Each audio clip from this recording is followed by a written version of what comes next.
All right, class. This week we're talking about indigenous music. We're going to be doing it for the next 2 weeks. So we'll do half the lecture today, and then next week we'll do the other half. So let me share my screen.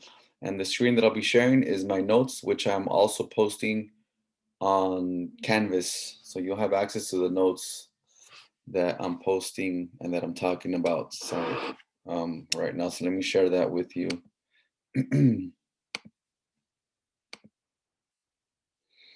All right, so I hope you can all see that. Let's see. Today we're going to discuss a couple different topics. There's no PowerPoint, but there are these notes that I'm going to be posting. So we're talking about indigenous Mexico, indigenous music. So just to give you a brief summary, the Aztecs did not originate in Mexico.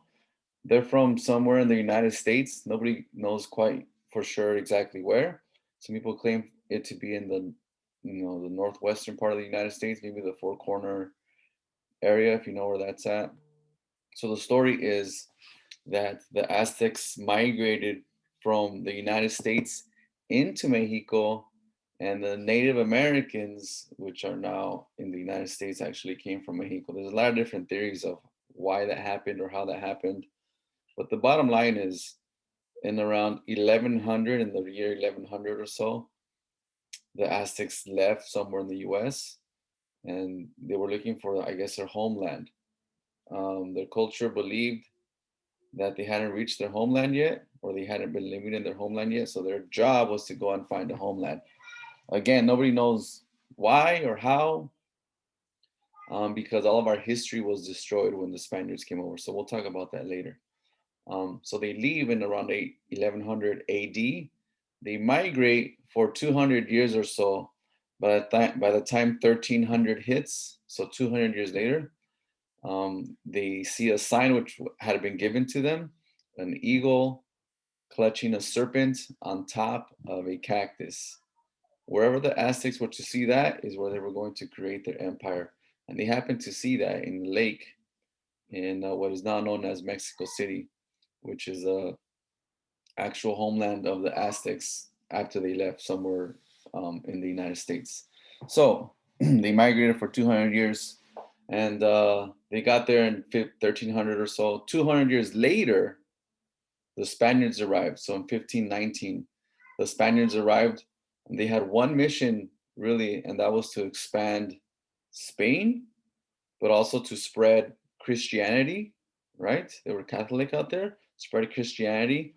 And also, I guess the third one would be to like gather riches, right? Which no one really talks about that third goal that they had.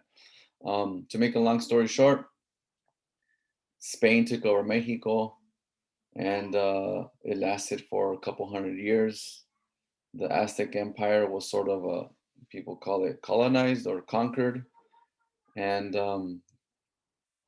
300 years later, in the year 1810, Mexico or New Spain broke away from the original Spain, just like the 13 colonies here in the United States broke away from England, right? So they broke away and they became like a self-sustaining, country of Mexico. That was in 1810. That was a Mexican independence, which we all celebrate on September 16th of every year.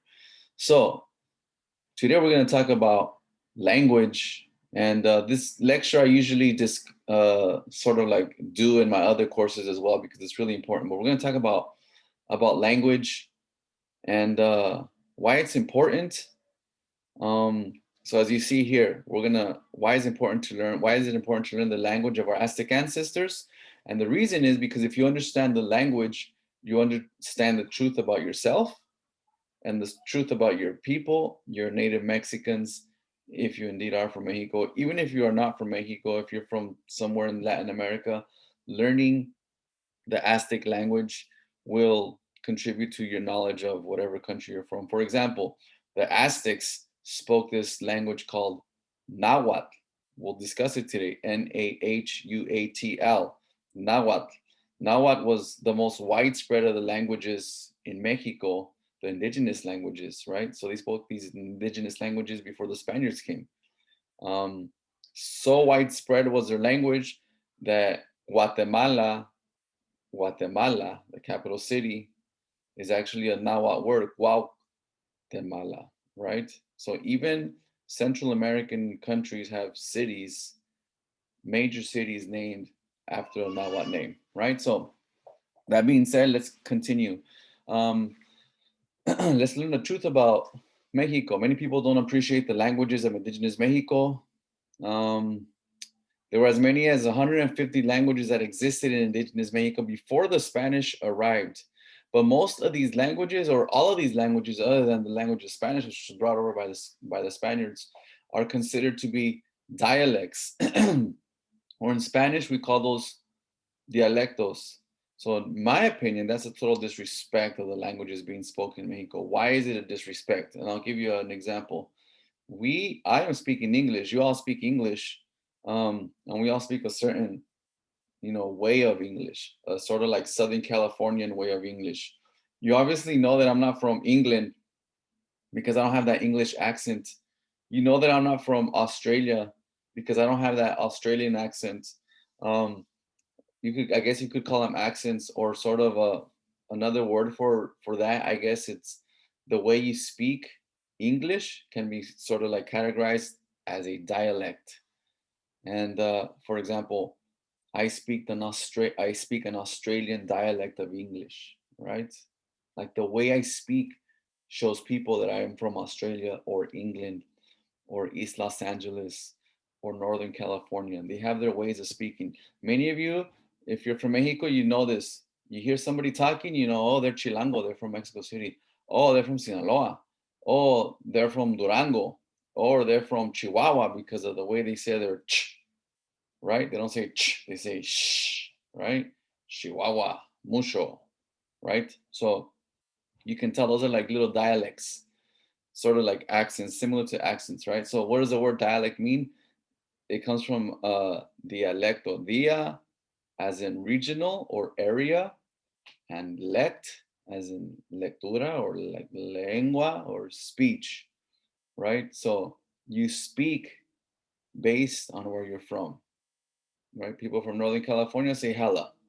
People from Southern California say dude, right? Because we live on the beach. So, and people from England speak in a different way, as do people from Australia, right? But we all speak English. It's just different dialects, right? But it's the same language. That is not the case in Mexico. We do not have the same language. We have 150 languages, and you could have two people in two different towns that are close to each other.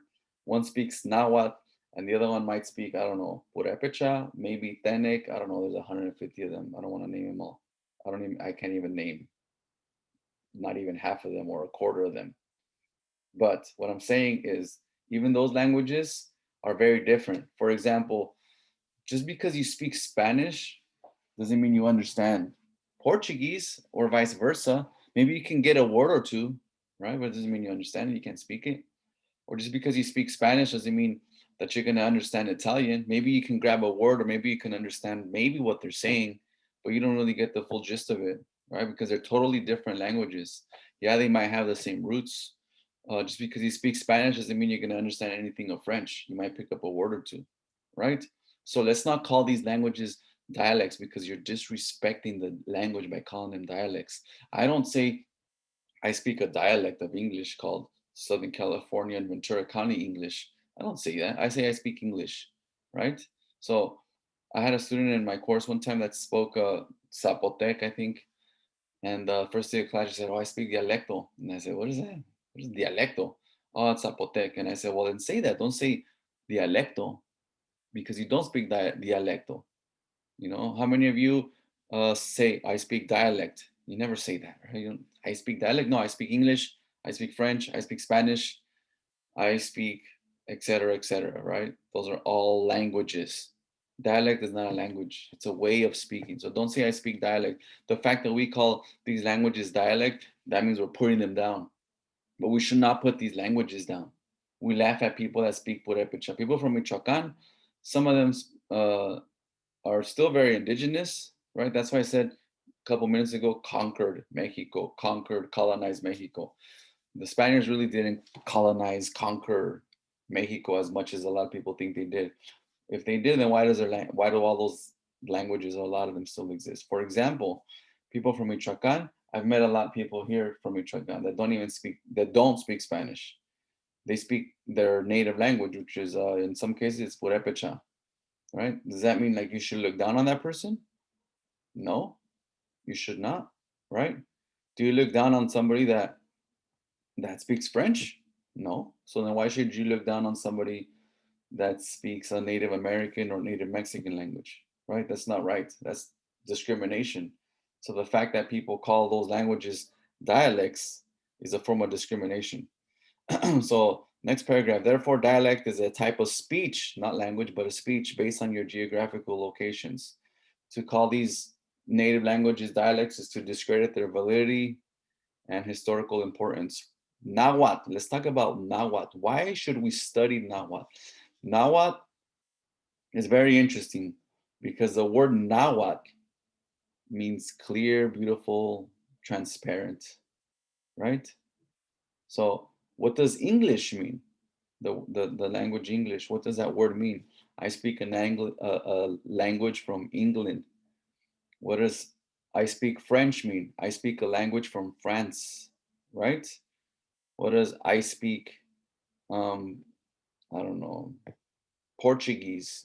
That means I speak a language from Portugal, right? What does Nahuatl mean?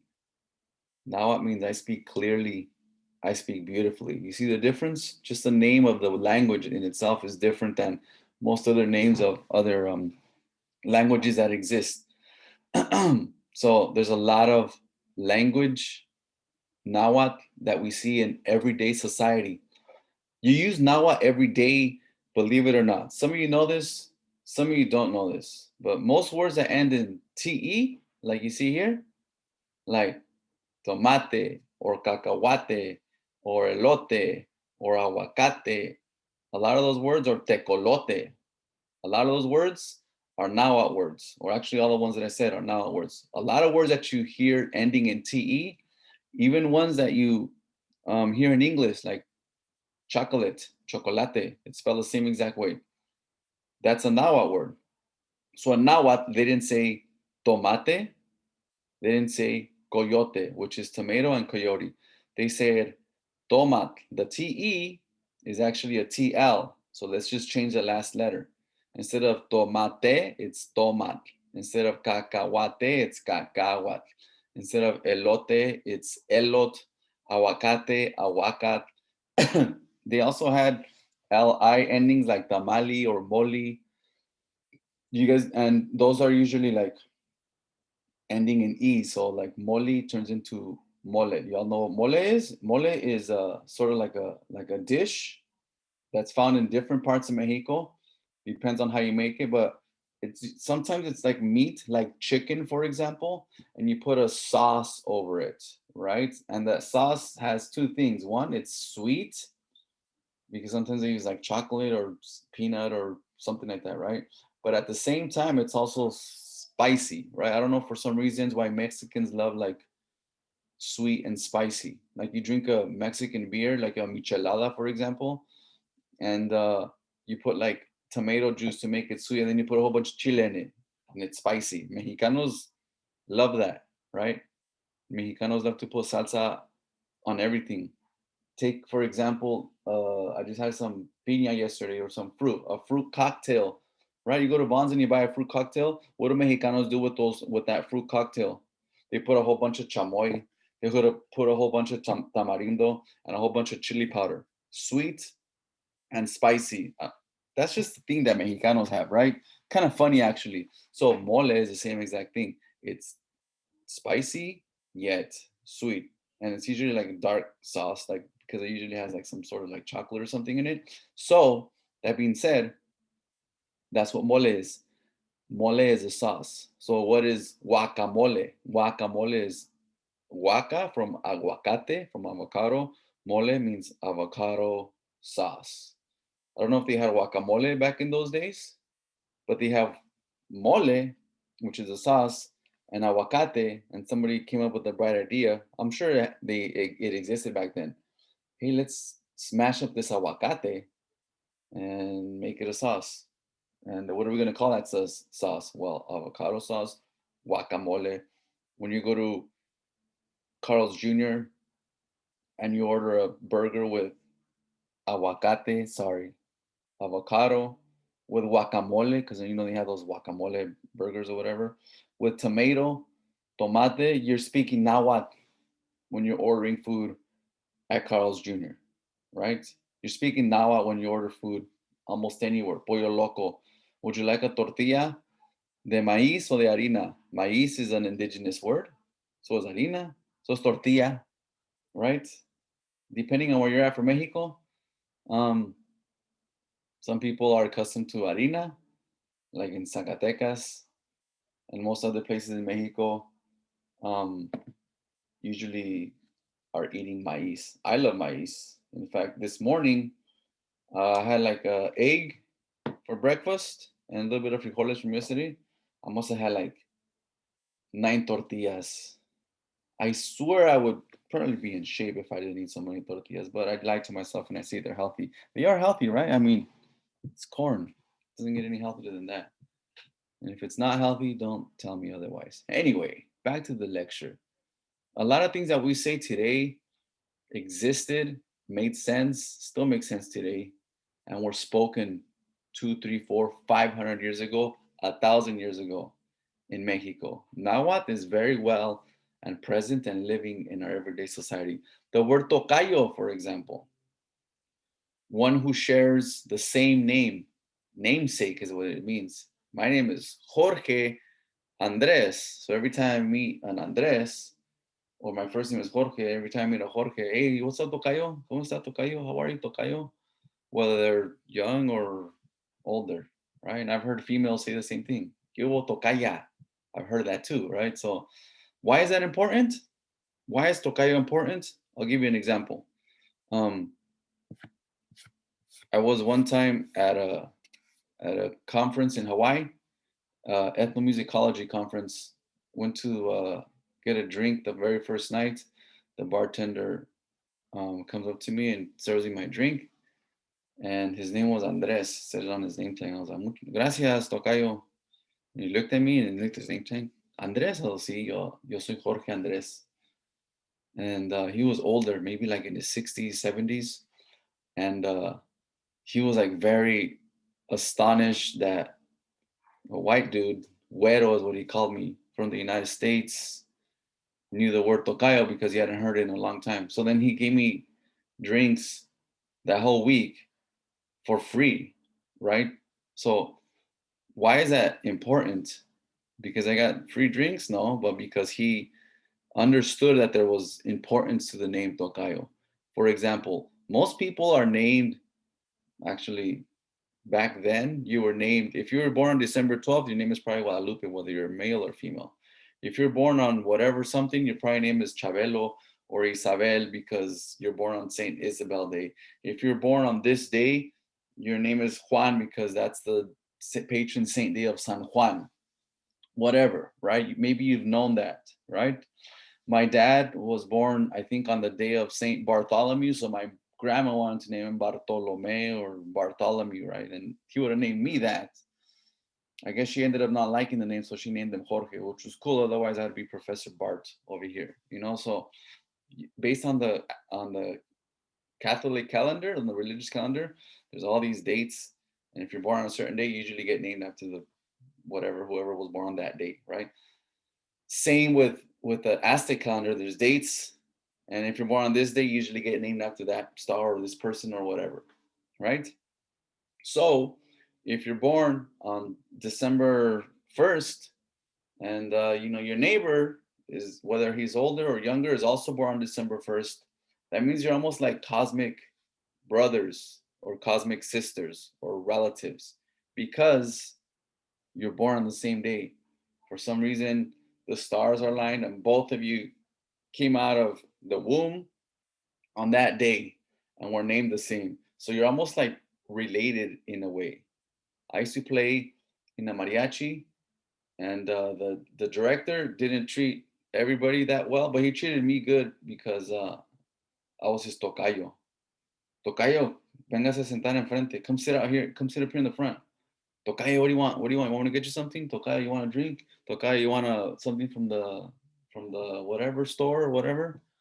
You know, because my name was the same as his. For some reason, just like I got preferential treatment, right? So a lot of what was said back then is still present today. So let's go over one or two more things really quickly. There are many terms that have been mistranslated. For example, the term for woman or female, wife, omesiwat, for example, was translated as wife. And but wife actually means subservient to her husband. Woman that is subservient to her husband. This is totally false. Ome means the number two. Like se is one, ome is number two, Makwili is five, and so on and so forth, right? There's Aztec numbers, Nahuatl numbers, just like there is in English and Spanish and everything. Ome is two, or duality in Nahuatl. Siwat means female lord or senora. Therefore, Ome Siwat means dual lord. Who is the counterpart of a dual lord? Her husband, the person she married. Ome Tecutli, which means Ome again, two, dual. Tecutli means lord or senor. So, um, a Spanish priest, when he was translating, asked the Aztec person, "Hey, what is your wife? What do you call that person?" This person is Omesiwat. Ah, okay. Omesiwat means wife. Omesiwat doesn't mean wife though. Wife is, if you look at the history of wife, wife means subservient. Means like less than her husband. And in Mexico, people were equal back then. They didn't have machismo. Machismo does not come from Mexico, as we'll learn maybe later on in the semester. Machismo comes from other places, right? Not from Mexico. In fact, we now have a female vice president, right? That's awesome. I'm so happy. Things are changing, I hope, here in the United States. We still don't have a president. I guess we almost had Hillary a couple of years ago.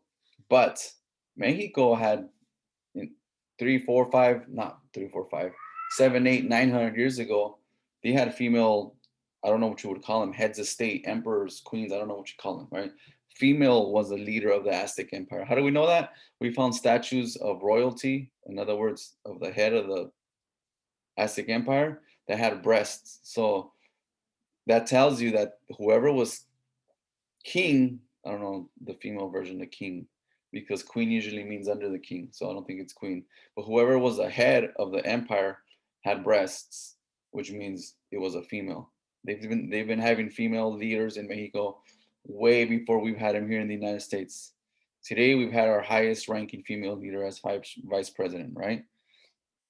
Um, Now we have it, but barely. It took what, like 8, 900 years after Mexico did it first, right?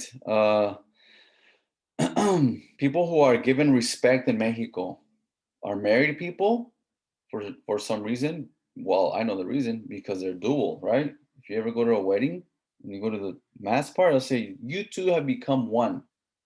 So there's a huge concept of duality in Mexico. Twins are also given preferential treatment were in indigenous Mexico. Why? Because it was two people sharing the same, living space for a couple of months before they were born. Twin in Spanish is gemelo or cuate. Cuate also means like buddy. ¿Qué hubo, cuate? What's up, brother? What's up, carnal? Right? Those are all like words that you use to for somebody you have a lot of respect for, or someone who's really very, very close to you, right? Cuate.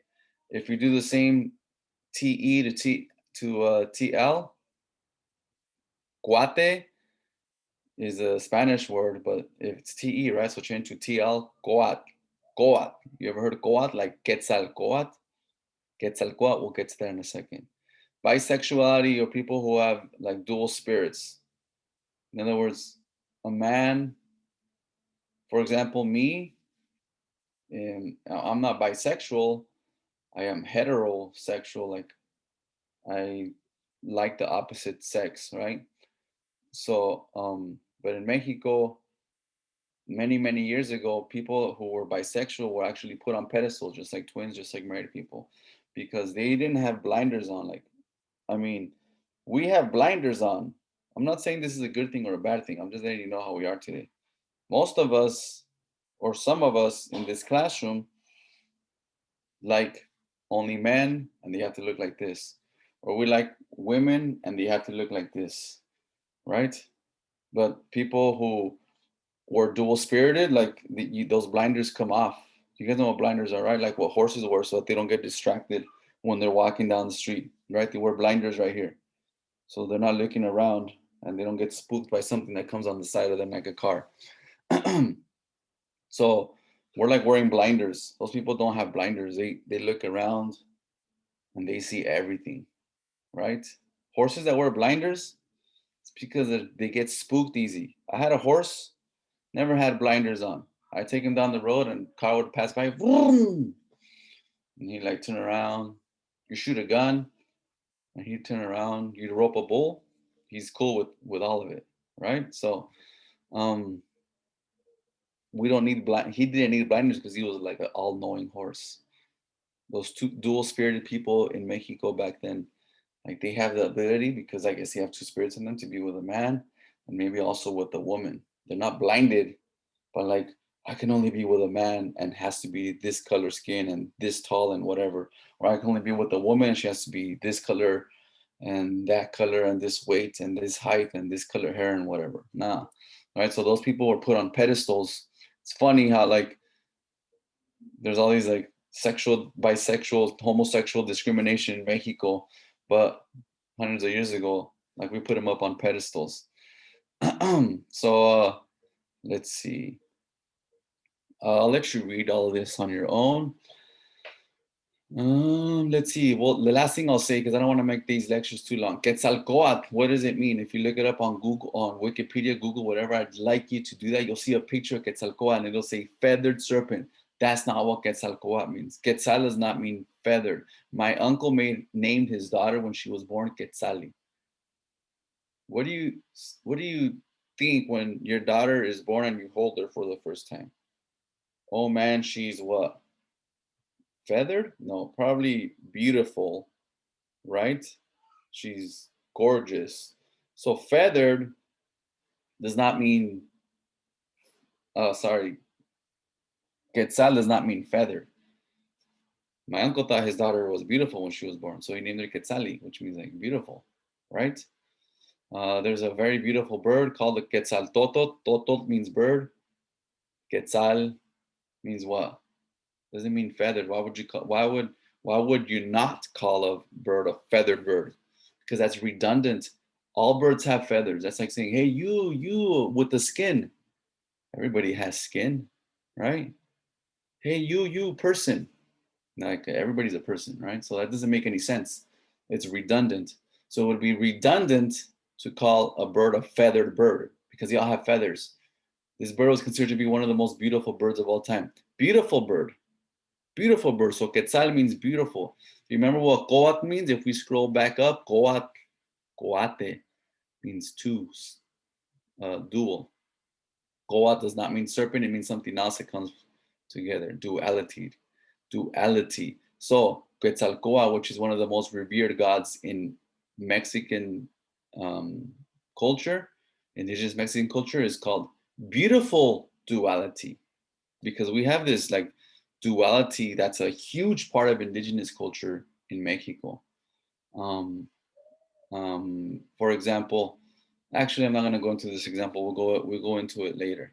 We'll stop at one last example that'll teach a little bit more about Mexico and the history. Hernan Cortez led his troops to Mexico in 1519. His second hand or his right hand man, his buddy, his guy, was named Alvarado, also called El Sol, which I guess was some sort of god. They call him El Sol because the Aztecs nicknamed him Tonacuyu. Tonacuyu was a god, some sort of sun god. However, he shouldn't have been called El Sol, and because Tonacuyu doesn't really translate to Sol. The history books also say that the Aztecs thought that the Spaniards were gods. Oh, they're gods. They must be coming to save us or whatever, right? That's totally false. They didn't think they were gods. Here's an example of it. Tonacuyo was an actual god, right? So when you call Alvarado Tonakui, people are like, oh, they think he's a god, or that, whatever. Tonakui also means shiny, something bright, something red, like the sun, who is a god, right? If you look at a picture of Alvarado, he has red hair, red shiny hair. And I guess I would assume out of the 600 people that were in Mexico from Spain at the time, he was one of maybe two. There was not very many redheads, just like nowadays. Not a lot of people with red hair. So that's why they called him Tonakuyu, because he had red hair, not because they thought he was a god, right? So understand your history, understand the language. If you study the language, you understand a little bit more about your history. So he was not really called a god. Our history books are wrong. The Aztec people did not mistake Hernan Cortes and his troops as gods, right? There's also a lot of misconceptions. People thought that the animal, the horse, and the man were one person. The guy never got off the horse or what? Come on, you're gonna tell me that the dude never jumped off his horse in all the years he was there? I'm sure he jumped off the horse as soon as they got close to him, right? So let's see. I think we can stop there. If you have any questions about this lecture or about indigenous culture, indigenous lifestyle, let me know via email. Otherwise, let me stop sharing my screen. You guys have a good rest of the week and send me any questions that you might have. Have a good one.